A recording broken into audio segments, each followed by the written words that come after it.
I'll bring political analysis to this, and we're joined via Zoom by Dr. Ntsikelelo Breakfast. A very good afternoon to you, Dr. Breakfast. It's always a pleasure having you on the show. Thanks again for being with us here on the SABC News. Thank you very much for having me. Dr. Breakfast, the topic of service delivery is one we usually raise under two circumstances. It comes up when, in fact, citizens decide to protest against the issue of poor service delivery, and, of course, during the time of elections. Are citizens, surely this can't be the only time that we talk about the issue of poor service delivery. Are citizens not using their power adequately? Surely there should be at other points where they press the issue of service delivery. Yeah. First of all, Flo, I think when we talk about local government, we need to move away from this narrow way of thinking that lack of service delivery is caused by corruption. Not to say that corruption is not bad or lack of service delivery is only caused by lack of responsiveness of bureaucracy. I think there is more to it than meets the eye. For instance, we need to understand that the application of development policy is informed by development theory, meaning that some of the policies that are employed at local government level, they don't produce the intended objectives because they're not pro-poor, but they are pro-market forces. For instance, we have, privatization of services since the restructuring of local government.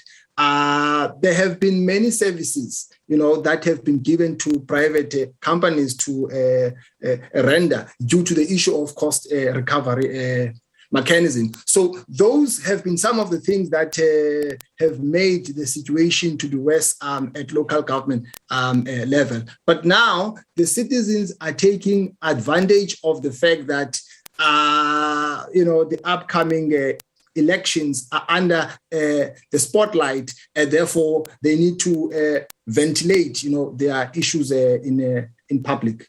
Just judging from, what you're saying, Dr. Breakfast, the fact that, the issue of poor service delivery isn't necessarily only caused by corruption is quite interesting to me in that, we've continually believed or been made to believe that that's what's at the root of the problem. So then would you say there needs to be some sort of correction in how, even us as media, we put out the stories in terms of service delivery, because we often lean back on the issue of corruption, and certainly opposition parties do the very same thing when they're talking about a lack of service delivery. They will lean back to the issue of corruption. Is there not enough focus on the other issues that you're speaking about that need to be highlighted, that are also causing us to fail when it comes to the issue of service delivery?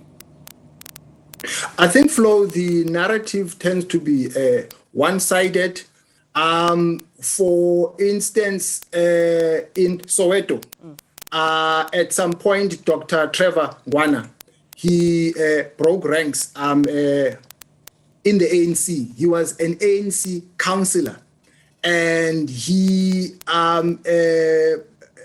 broke ranks and spoke against privatization of water and privatization of electricity. Yeah.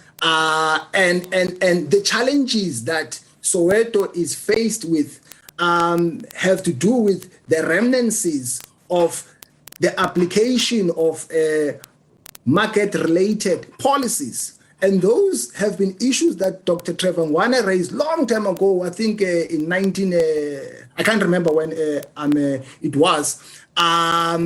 So those are not issues of corruption per se, maybe on a small scale, but they have to do with, the wrong models of development that have been employed. And the other issue also, Flo, that leads to lack of service delivery is lack of public participation at the ward level, because many wards are falling apart, and public participation is the foundation of development. Yeah. So if people don't participate in decision making, it means that the policymakers are going to impose any model of development. Well, the ANC president, and you talk about Soweto, and in fact, the ANC president, Cyril Ramaphosa, is going to be, of course, visiting places like Soweto, Alex, and Orange Farm.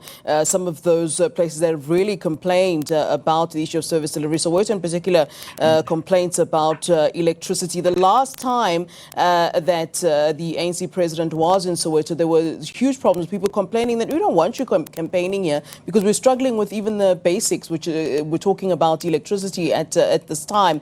And you know, it's interesting because the president at the time also spoke about issues relating to corruption. And I wonder what you make of him going back again. He had promised that he'll come back and speak to the people. I mean, what's new that he can say this time around that'll satisfy the residents of, say, Soweto, for example, as we get to those elections? And certainly Soweto, a big constituency of the ANC, of course, trying to push them and persuade them to continue to vote for the ANC when they've expressed their concern. So is this a last sort of a panic move, if you view it in that way? Well, I think the president was turned away because the ANC has made many commitments that they have not honored.